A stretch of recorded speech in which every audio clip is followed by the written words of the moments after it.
Hey, everybody, and welcome back to the Migraine Mentors minicasts with your hosts, the Migraine Mentors. I'm Dr. Eric Reese with my esteemed colleague, Dr. Thompson Mayasaka. And we're excited to come back here. It's been a couple weeks since we've done our last podcast, and we've just been busy with life and travel. And it was Thompson's birthday last week, so we've had some good reasons to be doing things and being a bit away. But we're back, and we're excited to talk with you this week. This week's topic is something that I really feel Thompson has a really strong sense of understanding with, and it's migraine and hormones. So, Thompson, I think most people would, kind of intuitively feel as though they maybe at least have an understanding that migraine and hormones are connected. But if you could just kind of give people maybe just like a lay of the land about why hormones are important for migraine and what happens when they become a little bit dysregulated, like what actually causes this whole cascade effect? Yeah, it's kind of a short answer and a long answer. The short answer is there's a molecule that makes your stress hormones. It's called DHEA. Sure, if you've at all ventured into the world of hormones and migraines, you've heard the term thrown around. The issue lies in long-term stress because DHEA, which makes cortisol, also makes your estrogens. So if you have a finite capacity of the molecule that makes both, and you are under a lot of stress, there becomes an issue with the reservoir that makes both. So when you go into a cycle and you are making a lot of estrogen and they rise and fall across their normal values, if they don't have the reservoir, they don't have the capacity to supply a full menstrual cycle, you'll get these crazy dips in estrogen. And anyone that gets migraine attacks during their cycle will know that reliably when the estrogen runs out, the attack that ensues is unlike any other migraine. It's just a migraine on steroids. And when you really look at what estrogen does outside of just, what we all kind of know it to do, actually has a lot to do with inflammatory cascades. It has a lot to do with pain inhibition, and it has a lot to do with the control of vascular tone. So for migraine, you ideally want estrogen around just for the simple fact that it contributes to serotonin production. Serotonin is the chemical that most of us know makes us feel happy and good, but it also is the main way that your brain inhibits pain. It's one of the main ways. And when you lose the ability to inhibit pain, and you simultaneously lose a hormone that controls the size and tone of your blood vessels, that size and tone of your blood vessels is ultimately what gives you that crazy pulsating, like feel like my head's going to explode thing. So estrogen not only has a role in your menstrual cycle, it also has all of these other roles in all of the aspects that make migraine extremely painful and uncomfortable. So that's kind of the longer version. It does have a lot more roles than just supplying estrogen. And the other component of this that Eric is really good at speaking to is sort of the accumulation of stress. I'd be curious to see when you deal with a lot of migraine patients, what are some of the most common stressors that they'll tell you about?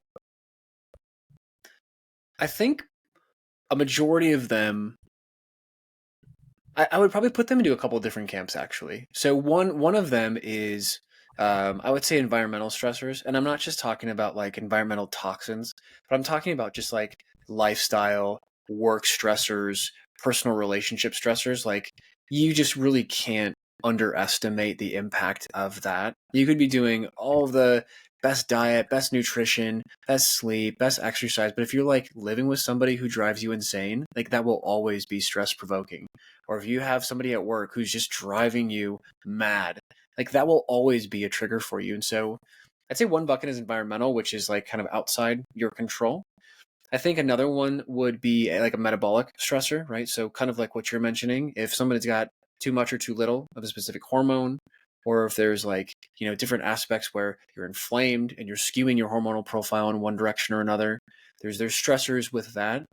But then I would bucket the third one as more like the medical side of stressors. So some patients come in commonly in our office with like you get a concussion and all of a sudden you've got like migraine headaches or headaches or migraines, right? And so there's a lot to be said about that. But the analogy that you've introduced me to, which is something that I continue to use with patients now, is kind of like that the whole that bucket theory of stress. And so there's multiple things that are poured into your bucket, much like my mug right here. And usually most of the time, all the things in the mug can kind of be contained in that mug. So you're okay, you can handle it. But the moment that mug is overflowing and I continue to put more and more and more into that mug, well, that's when stress can really take over and you feel like everything kind of melts, right? It just doesn't work very well. And so stress is such an interesting topic because we've demonized stress for so long for good reasons. But, Thompson stresses his body when he's in the gym, right? In a healthy way to allow his body to respond, recover, and be better off handling that stressor later. And so, it's one of these things where there's a happy medium, there's a little bit of a Goldilocks window. I'm usually talking to people about their stressors, finding ways to help them manage them and or eliminate them. So I'm curious, anything else that you do in that category? Because I know you've had conversations with patients about that same topic. Yeah, I usually just describe the stress as the faucets that drip water into the bucket. So Yeah. infections are another thing we look at. Visual vestibular dysfunction, neck dysfunction. Um, to your point, Eric, the relationship is often a significant one. If you have a spouse that just doesn't get migraine attacks and doesn't get them and cause them headaches, and you just kind of have to stuff that rebuttal down every time, like, oh, she's got a headache again, or he's got a headache again. It's like, how many times do we have to have this is a Honestly. neurologic condition? Oh my God, that's exhausting for people, especially at work too. If you get a boss that doesn't get it and they're not very lenient with giving you days off, and if they're not very understanding, that can be a huge stress. Even a Yeah. step further, they did a study of what actually makes things stressful. And the two most important factors in an event being the most stressful are out of your control and a sense of unpredictability. So Hmm. if your only line of defense is medication the doctor gave you, you don't feel like you have a whole lot of control if it doesn't work. And most of the time, you have no idea when they're going to come on. So inherently, migraine is, in my opinion, one of the most stressful conditions just by nature. And so Yeah. that's a conversation we have a lot of. Is it's one of the things I love about the way that we treat it is a lot of the things that we give our patients to mitigate the symptoms are completely in their control, which inherently just knocks down the overall stress load of the condition, which I think is a really important way to deal with migraine. If you're just consistently relying on medications or injections and other people to do it for you, you completely lose your sense of autonomy. And I think that's a big deal.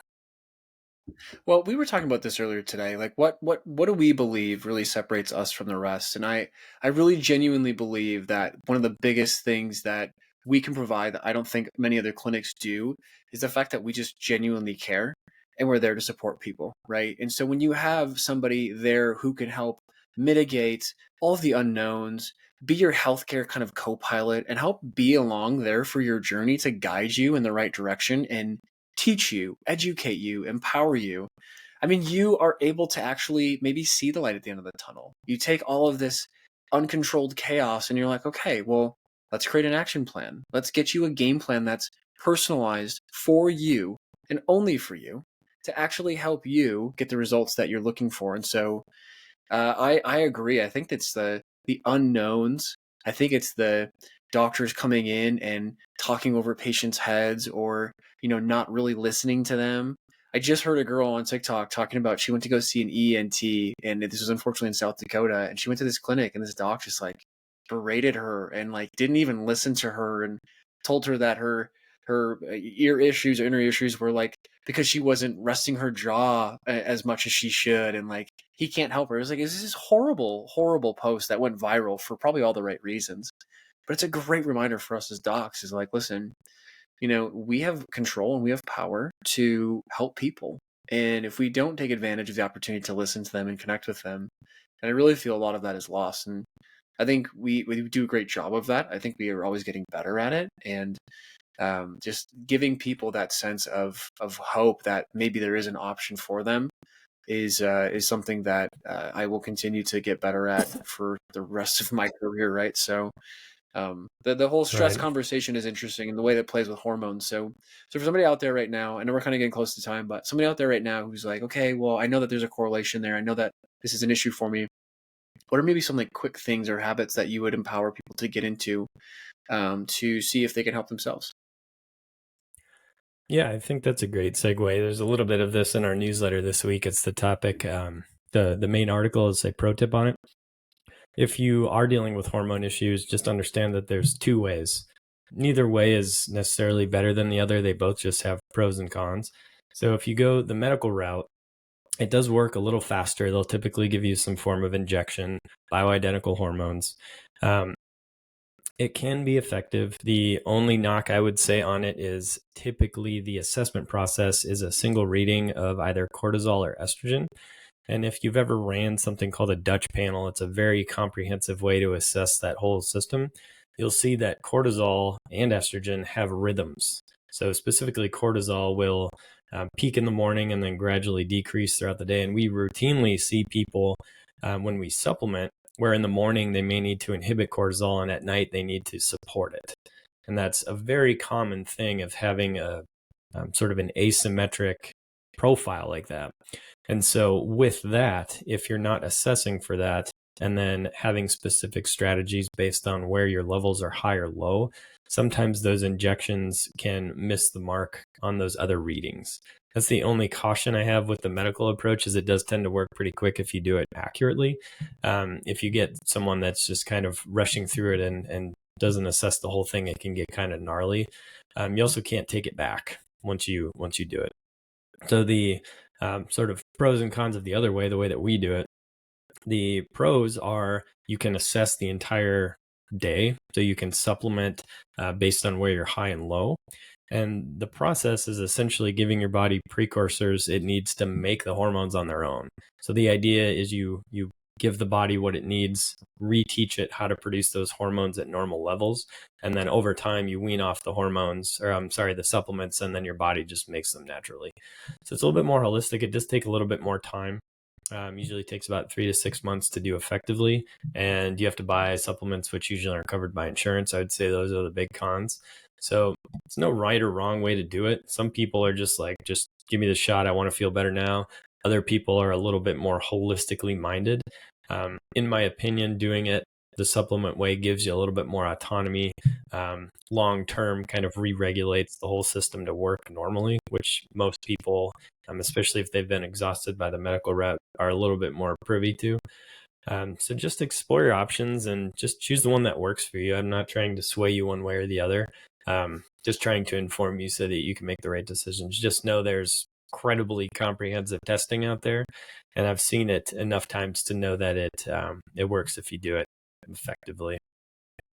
Yeah, that's brilliant. That's great, and that's a phenomenal way for us to end too. So, Dr. Thompson, just mic drop right there. So, thank you those of you who have joined us. I hope you took away a ton of information for that, because I know I definitely just learned a lot. So, once again, we are the Migraine Mentors, and this is the Migraine Mentors minicast. You can get our newsletter every Wednesday morning at 6 a.m. We publish every single week.